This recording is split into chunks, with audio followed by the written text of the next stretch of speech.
అలాగే మరో ముఖ్య వార్త చూసుకోవచ్చు. వెలుగులో పాస్బుక్లు వస్తలేవు, 5 నెలలుగా ఆగిపోయిన ప్రింటింగ్.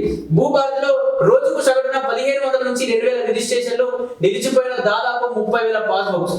చెన్నైలోని ప్రింటింగ్ ఏజెన్సీకి ముద్రణ బాధ్యతలు, orders renewal pending bill release చేయకపోవడం వలన సమస్య ఆందోళనలో వేలాది మంది రైతులు. ఇక్కడ పాస్బుక్స్ యొక్క ముద్రణ కావట్లేదు, పాస్బుక్స్ రైతులకు చేరువ కావట్లేదు, తొందరగా చాలా డిలే అవుతా ఉంది, చాలా కాలం గడుస్తూ ఉంది. కానీ రైతులు పడిగాపులుగా పాస్బుక్స్ ఇంకా ప్రింట్ అయి రావట్లేదు అని చెప్పేసి కూడా ఇక్కడ చెప్తాను. సార్ పూర్తి డీటెయిల్స్ వెళ్దాం. రాష్ట్రంలో వ్యవసాయ భూములకు సంబంధించిన కొత్త పట్టాదారు పాస్ పుస్తకాల జారీ ప్రక్రియలో జాప్యం జరుగుతున్నది.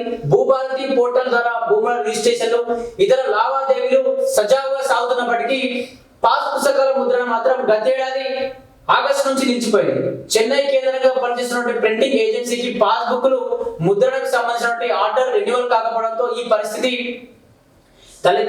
తలెత్తినట్టుగా తెలుస్తోంది. ప్రస్తుతం రాష్ట్ర వ్యాప్తంగా సుమారు 30,000 దాకా పాస్బుక్లు ముద్రణ కాగా పెండింగ్ లో ఉన్నట్టు కూడా తెలుస్తుంది. అయితే దీనికి సంబంధించి చెన్నైలో ఉన్నటువంటి ఒక కేంద్రం చెన్నైకి ఇవన్నీ పాస్బుక్ ముద్రణ కోసం అప్పచెప్పారు. దాదాపు 30,000 పాస్బుక్ పుస్తకాలు రాష్ట్రంలో రావాల్సి ఉంది. ఆ పాస్బుక్ల కోసం ఎంతో మంది ఆ భూమి మార్పిడి జరిగిందా లేదా, అసలు మాకు పాస్బుక్ ఎప్పుడు వస్తుంది అని చెప్పేసి రెవెన్యూ అధికారుల దగ్గరికి, రెవెన్యూ శాఖల దగ్గరికి, రెవెన్యూ ఆఫీసర్ల దగ్గర కూడా పెద్ద ఎత్తున రైతులు తిరుగుతూనే ఉన్నారు, అడుగుతూనే ఉన్నారు. చాలా మంది ఈ రెవెన్యూ పాస్బుక్ల కోసం కూడా అధికారులు కూడా వాళ్ళ యొక్క డబ్బులు, వాళ్ళ యొక్క దగ్గర మీకు పాస్బుక్ తొందర రావాలంటే ఇన్ని డబ్బులు ఇవ్వాల్సిందే అని చెప్పేసి కూడా వాళ్ళ యొక్క మధ్య అయితే రెవెన్యూ అధికారి మధ్యవర్తులతో కూడా వాళ్ళందరితో డబ్బులు కూడా తీసుకుంటున్న పరిణామాలు గ్రామీణ ప్రాంతాల్లో కావచ్చు చాలా చూస్తూనే ఉంటాం. దీనికి సంబంధించి పాస్బుక్ల కోసం రోజుల తరబడి, నెలల తరబడి కూడా వాళ్ళు ఇంకా క్యూలు కడుతూనే ఉన్నారు. వాళ్ళు ఆగ్రహానికి లోనవుతూ ఉన్నారు.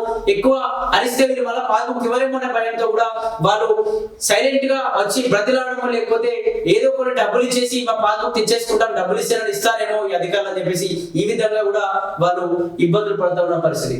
పాస్బుక్ లేక లోన్ రాలే. నల్గొండ జిల్లాకు చెందిన ఒక రైతు ఇటీవల 3 ఎకరాల భూమిని కొనుగోలు చేశారు. భూభారతి పోర్టల్లో రిజిస్ట్రేషన్ ప్రక్రియ పూర్తయింది. డిజిటల్ రికార్డుల్లో భూమి ఆయన పేరు మీదకు మారింది. యాసంగి పంట పెట్టుబడి కోసం బ్యాంకుకు వెళ్లి రుణం అడిగితే కొత్త పాస్బుక్ ఫిజికల్ కాపీ తీసుకురండి అని మేనేజర్ అడిగారు.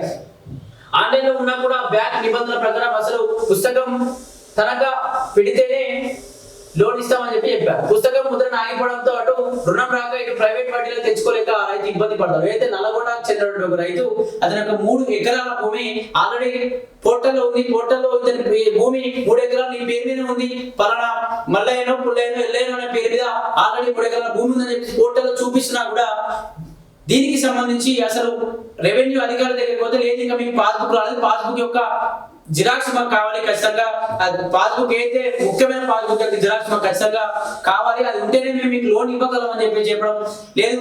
పక్క ఏదైనా ప్రైవేట్ గా ట్రై చేద్దామన్నా కూడా ప్రైవేట్ వ్యక్తి దగ్గరికి వెళ్తే కూడా ఈ పాస్బుక్ వర్జనల్ లేకపోతే మేము ఇవ్వలేము, పాత పాస్బుక్లతో మేము లోన్స్ అసలు ఇవ్వలేము అని చెప్పడం వల్ల చాలా మంది కూడా ఇబ్బందులు పడతా ఉన్నారు.